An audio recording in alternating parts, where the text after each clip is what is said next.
Jeremy, the drummer for Breaking Benjamin, glad to have you at the Church of Rock. How are you, man? Good, man. Glad to be here talking to you. And actually, you're calling from Oklahoma tonight, right? Yes, I am. You're on the Big Bad Miller Side Door Tour. Yep. And we are so looking forward to your appearance here in Bloomington Normal that you wouldn't even understand. Oh, we're looking forward to being there too, man. We are currently getting people calling left and right. They're saying they're digging the Benjamin CD. And that brings me to my first question. How did you guys get the name Breaking Benjamin?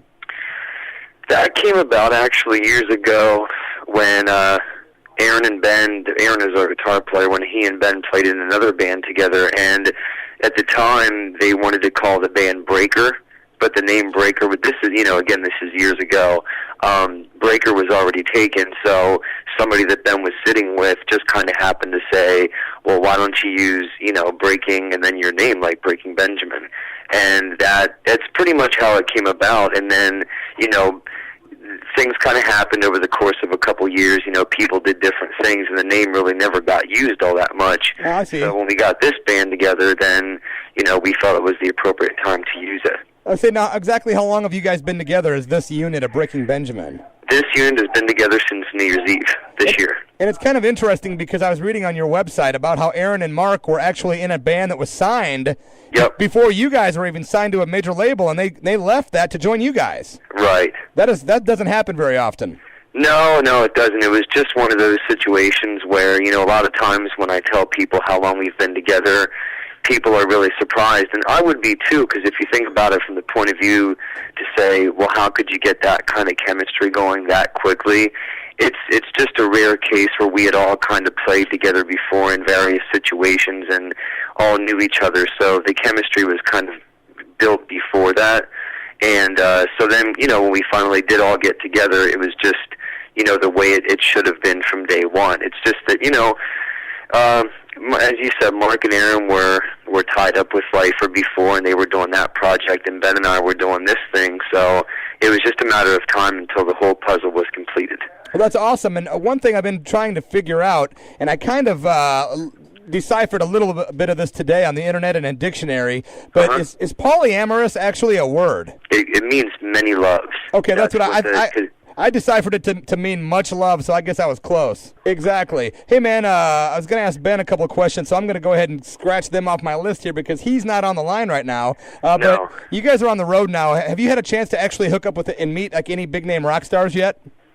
Well, we played a show in Indianapolis that began this tour. It wasn't for Miller Lite, but it was a radio festival in Indianapolis where we were playing alongside of Stone Temple Pilots, Kid Rock, Trust Company. I mean, it was just a really good bill. And, when we played that show, we went into the catering area where they were serving our food and stuff, and right there nearby us, just a couple feet away were the guys from STP who were hanging out and eating and everything. So, I mean, I just have to be honest and say that was a pretty surreal experience, having gone to see them live before as a fan and still am, but then to be playing on the same bill with them was quite an honor. Yeah, that's a pretty cool story, man. And also, Ulrich Wilde produced your Saturate album, and he also did the Deftones, Static X, Power Man 5000. Were you happy with the job he did? Yeah, we were real happy with it. I mean, the thing that I think that he allowed us to do the most is that we've always known that whereas some bands, have a producer come in and help them to write and things like that, he was more of a guy that, knew that we already had things intact and things were where they needed to be.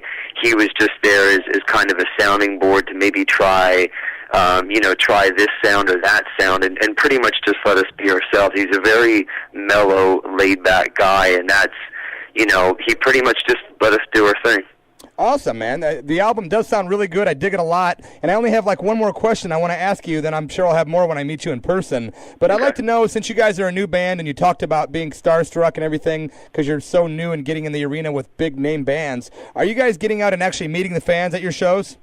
Meeting the fans? Like, getting out and signing your CD covers and things like that? Oh, for sure, man. Like, whenever we get done from playing our set, we go pretty much directly off the stage, and there's usually people waiting there for things to be signed, or we'll hang out, we'll talk to people, shoot the crap, and we're totally into that because it's we have the tunes, but it's the fans that are going to make us or break us. So we're really into that. Hallelujah! That's a great answer, brother. And my band, the Megasonics, will be actually opening up your show when you come here. Oh, cool, dude. What do you play? I'm the vocalist. Nice, man. Yeah, I'm the guy with the collar. Okay, cool. Okay, so we're looking forward to seeing you, Jeremy, and I appreciate you calling the Church of Rock, dude. And I'm telling you, we are dying to see Breaking Benjamin. You guys are getting major momentum right here on the radio in Central Illinois, and we wish you good luck. All right, man. Well, thanks for spinning us, and we look forward to coming there to play for you guys. Hey, man, thanks a lot, brother. Good luck. Sure, thank you.